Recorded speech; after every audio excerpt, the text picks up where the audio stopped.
Το 1956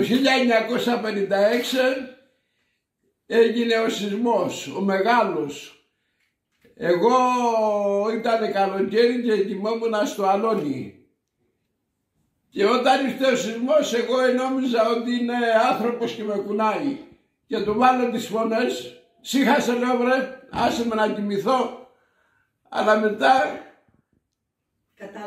κατάλαβα ότι είναι σεισμός. Σηκώθηκα πάνω, πήγα στο σπίτι, είδα το σπίτι να τρέμει, λέω τώρα θα μου λύσει, αλλά ευτυχώς δεν μου λύσε.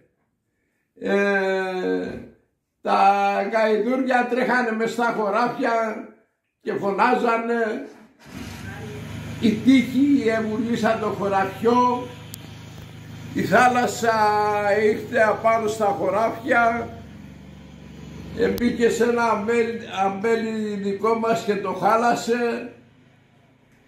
Αυτά όλα θυμάμαι.